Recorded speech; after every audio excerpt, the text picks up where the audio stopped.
we should handle the COVID patients as a top priority, but we were able to do the role sharing. We were able to create a good system to distribute the roles. We have the sense of unity. It's really human-specific nature. This is a really keen question. We have to be united. Otherwise, we will be defeated by mutation of the viruses. We have to be transformed as well. It's really important. That's why I believe humans have survived thanks to such nature. The web conferences like this, I didn't think that it would become such a common for a short period of time. It's become popular very rapidly. So as long as we can continue this, we won't be defeated by the viruses. Thank you. So now the audience may still have some more questions, but it's about time to finish the Q&A session. Professor Abe, Professor Oda, thank you very much. So it's about time to close. So Professor Abe will give us the closing remarks. Once again, I'm Dr. Abe, Executive and Vice President in charge of research in academia, government, and community collaboration at Hiroshima University. I would like to thank many people who have joined us today, despite the fact it is a holiday. Thank you very much. I would also like to express my sincere gratitude to Dr. Ota for taking time out of his busy schedule to accept our invitation to speak. Thanks to him, this turns out to be a very meaningful meeting. Once again, I would like to extend our deepest appreciation to Dr. Alter for his understanding and cooperation. Thank you very much.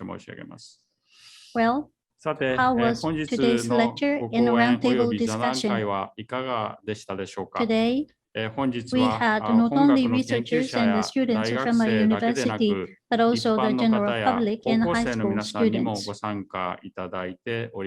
For high school students who usually don't have an opportunity to listen to researchers, today's lecture, where you were able to hear a Nobel Laureate speak, must have been a lifetime treasure. I think you could feel Dr. Alter's passion for research and his message to our young researchers. As Dr. Alter said at the end of his lecture, there is no elevator to find something new. It is important to work diligently and sincerely. I believe this is what everyone, including myself, has learned today once again. We would be very happy if there is even one person among you who would like to become a future researcher through such an opportunity like this. If you go on to other paths, we hope that today's talk will be helpful in some way for you. Finally, but not least, we would like to wish Dr. Alter's continued success and happiness, as well as good health to all the participants of this lecture. This concludes my brief closing speech. Thank you very much for joining us today. We've come to the end of the 5th Hiroshima University lecture meeting. From Hiroshima University to the world, wisdom from world-renowned researchers. I would like to thank all of you for taking time out of your busy schedule to join us. I would like to thank Dr. Alter for the participation as far as from the United States. I look forward to seeing you all at the next Wisdom Forum.